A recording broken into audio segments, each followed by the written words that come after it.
जय गुरुदेव, जय माता जी, जय गायत्री माता। गुरुदेव और माता जी की सूक्ष्म उपस्थिति में गुरु गीता में लिखा है, गुरु गीता का प्रत्येक अक्षर मंत्र राज है। गुरु गीता परम दिव्य शास्त्र है। इसका अर्थ एवं इसके शब्द दोनों ही दिव्य हैं। इसके अर्थ में परम गंभीर एवं गूढ़ तत्व ज्ञान की झांकी है। आध्यात्मिक साधना के बिखर अनुभवों की झलक है। इतना ही नहीं, गुरु गीता के अर्थ में ज्ञान, कर्म और भक्ति तथा हठ एवं राजयोग्य की दुर्लभ साधनाएं प्रकाशित होती हैं। इनमें से किसी एक साधना विधि का साधन करने वाला आध्यात्मिक जीवन की दुर्लभतर एवं दुर्लभतम विभूतियों को पा सकता है। ऐसा कहने का आधार लेखकीय कल्पना वही वरन शास्त्रों व संत जीवन चरित का स्वाध्याय व अध्याय पुरुषों के सत्संग का अनुभव है। यह सत्य इतना प्रमाणित है जिसे कोई साधक अपने स्वयं को अनुभव में बदल सकता है। कतिपय भाग्यशाली ऐसा भी कर सकता है। अर्थ जितना ही दिव्यता गुरु गीता के शब्दों और अक्षरों में है। हालांकि यह सत्य बुद्धि एवं सभी तर्कों से परे है। सच तो यही है कि गुरु गीता के अक्षरों व शब्दों के महत्व को जानना, समझना, इसके अर्थ को समझने से ज़्यादा दुष्कर व दुरूह है, क्योंकि अर्थ में तो तर्क, दर्शन एवं ज्ञान का संयोजन है। इसे बुद्धि एवं अंत प्रजा से जाना जा सकता है, परंतु अक्षरों व शब्दों के संयोजन में छिपी हुई दिव्यता को पहचानना केवल श्रद्धा शक्ति हृदय से ही संभव है। इसी बलबूते पर गुरु गीता की यह मार्मिक सामर्थ्य प्रकट होती है। गुरु गीता का संपूर्ण ग्रंथ अपने आप में मंत्र शास्त्र है। इसके कई दुर्लभ प्रयोग हैं जो अलग अलग ढंग से सिद्ध एवं संपन्न किए जाते हैं। इस क्रम में महत्वपूर्ण बात यह भी है कि इसे जानने वाले भी विरल एवं दुर्लभ हैं। साधकों एवं सिद्धों के समुदाय में विरल जन ही ऐसे हैं जो मंत्रमयी गुरु गीता के मंत्रों का प्रयोग करने की सामर्थ्य रखते हैं। हालांकि गुरु गीता में इसके पर्याप्त संकेत मिलते हैं। गुरु गीता के पिछले क्रम में भी कुछ ऐसे ही गुण निर्देशों की चर्चा की गई है। इसमें भगवान सदाशिव ने जगत माता भवानी को बताया है कि हे देवी, गुरु गीता द्वारा उपदेशित मार्ग ही मुक्तिदायक है, लेकिन इन सभी साधनाओं का उपयोग साधक को लोक कल्याण के लिए करना चाहिए, न कि लौकिक कामनाओं को पूरा करने के लिए।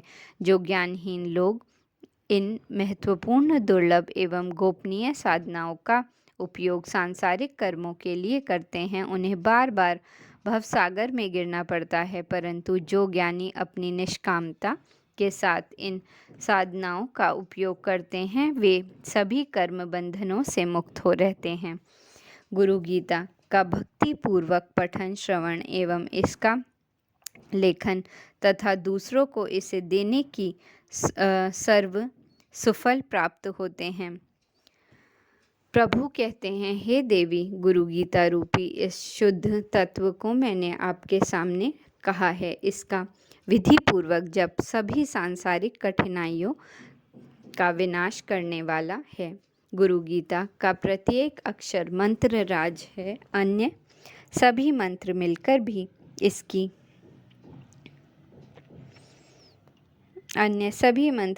भी इसकी 16वीं कला भी नहीं है। इस गुरु गीता की मंत्रमाला के जप को अनंत फल है। इसका पाठ करने वाला इस अनंत फल को प्राप्त करता है।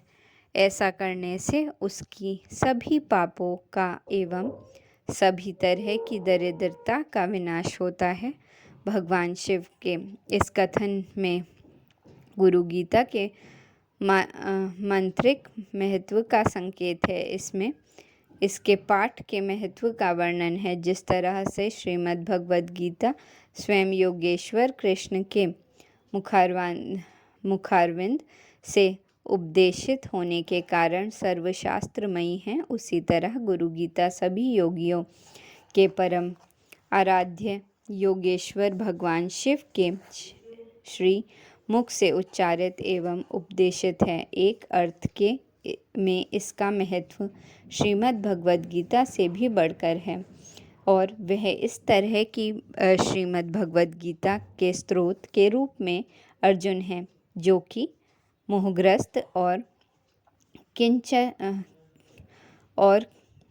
चिंतापूर्वक अवस्था में इसे सुनना प्रारंभ करते हैं, जबकि गुरु गीता की श्रोता भगवती आदिशक्ति जगदम्बा स्वयं है, तो जो कि संपूर्ण सृष्टि को अपने गर्भ में धारण करती है, जिनकी चित्त शक्ति से ही यह सृष्टि चेतना एवं शक्ति प्राप्त करती है। गुरु गीता के उपदेश के रूप में स्वयं परात्पर महेश्वर, जिनसे सारे शास्त्र एवं योग मार्गों का उद्गम हुआ है, और स्त्रोता के रूप में स्वयं भगवती जगन्नी, जिनकी गोद में समूची सृष्टि आश्रय पाती है, इनके संवाद के रूप में उदय हुई गुरु गीता के मांत्रिक महत्व का विवरण दे पाना किसी भी सिद्ध साधक के वश की बात नहीं है। हाँ, ऐसे महान साधकों की अनुभूतियों के विवरण एवं वर्णन पढ़कर रोमांचित, गदगद, पुलकित एवं प्रेरित हुआ जा सकता है। ऐसी ही प्रेरक एवं अनुभूतिपूर्वक कथा काकी बाबा की है। काकी बाबा उत्तर प्रदेश के पूर्वांचल के विख्यात संत हुए। इनकी योग विभूतियों की अनेक कथाएं अभी भी पूर्वांचल के गांव में बड़ी श्रद्धा से कही सुनी जाती हैं। काकी बाबा का अधिकांश समय कुसुमी के जंगल में बीता। हाँ, अपने अंतिम समय में वह अवश्य चित्रकूट चले गए। खाकी बाबा के अनेक कृपा पात्रों में मुस्लिम संत रोशन एवं उनके शिष्य सिराजुद्दीन का विशेष नाम है। मझौली नरेश भी खाकी बाबा के कृपा पात्रों में थे। कहते हैं कि बाबा का आध्यात्मिक पथ एवं स्वयं भगवान सदाशिव ने चलाया था। उन्होंने स्वयं ही इन योगी राज को तारक मंत्र की दीक्षा दी थी।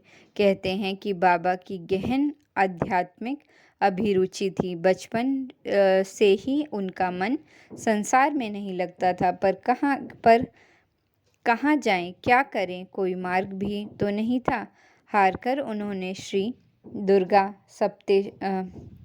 सप्तशती का आश्रय लिया। स्वयं भगवती रूपी का आश्रय लेकर माँ को पुकारने लगे, वही माँ जो कण कण में अंग अंग में है। एक दिन जब वे पाठोपरांत माँ के ध्यान में बैठे थे, तो अभद्र झलक मिली। उन्होंने देखा कि आकाश मार्ग से भगवान भोलेनाथ माता जगदम्बा के साथ जा रहे हैं।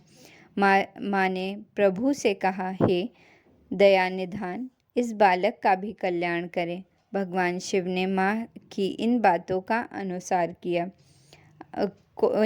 को अनसुना कर दिया। कई बार के आग्रह के बाद उन्होंने केवल एक बात कही, देवी, यह अभी सत्पात्र नहीं है। अपने को सत्पात्र बनाने के लिए इसे अभी और भी बहुत कुछ करना है। ऐसा करके उन्होंने माँ से कुछ कहा।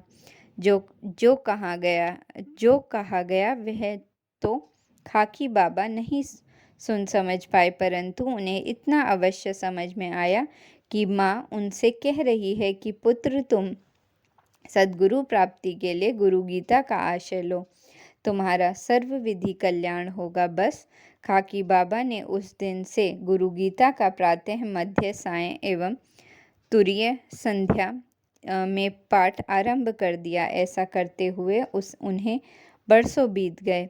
तब एक दिन तुरीय संध्या के समय यानी कि मध्य रात्रि की साधना के समय ध्यानावस्था में भगवान शिव की झलक फिर मिली। इस बार प्रभु ने उन्हें स्वयं तारक मंत्र का उपदेश दिया। दयानिधान ने स्वयं दक्षिणामूर्ति के रूप में उन्हें शिष्य के रूप में अंगीकार किया।